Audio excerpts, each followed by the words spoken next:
Yun, so mabilisan lang to guys. Meron tayo dito bisita, Epson L3110. Issue is yellow ink not working daw. So walang print out yung yellow. Yan.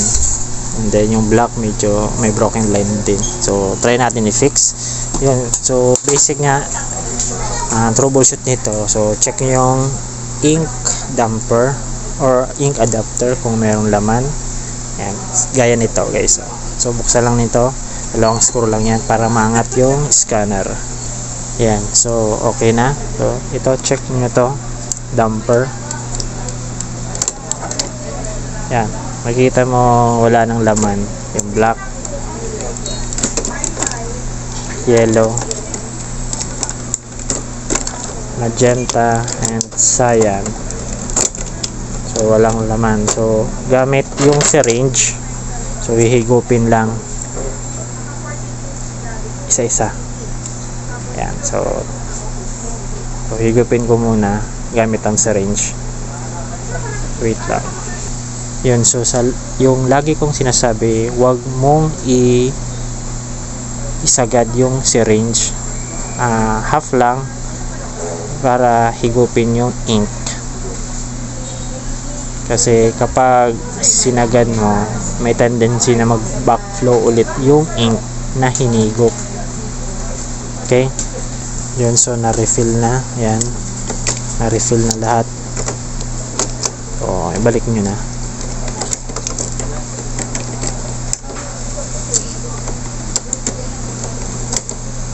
So, after that, mag head cleaning na tayo.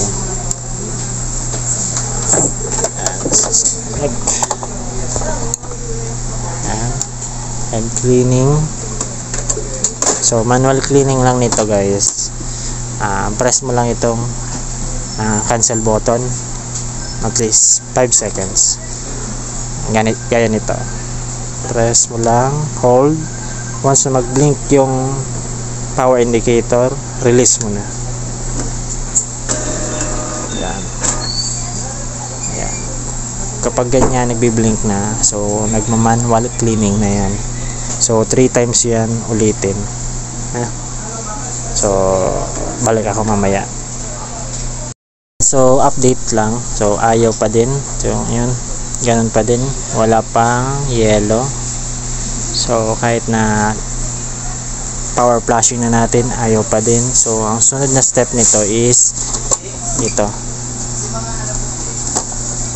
yung forge o yung pump assembly.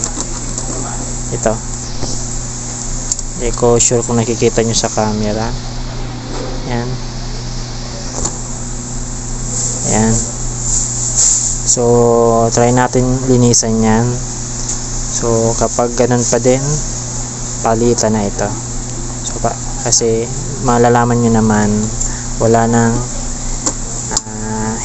hindi nababawasan yung laman ng ink sa tank.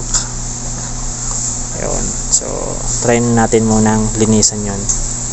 So sa pagbabaklas, yung cover lang dito sa gilid, alisin nyo lang, and then yung waste tank. So ito, alisin nyo lang, and then yung side cover na. Sunod, yan, dalawang tornilyo lang yan, isa dito at isa doon, para mahugot mo or maalis mo yung pump assembly or yung forge. Yan. So guys, marami na akong beses gumawa ng video ganito. Yan. So paglilinis ng pump assembly kapag hindi nadala sa pag-refill ng ink damper. So linisin lang yan. So after that yan, kabit mo na, and then power ink flashing ulit, and then print.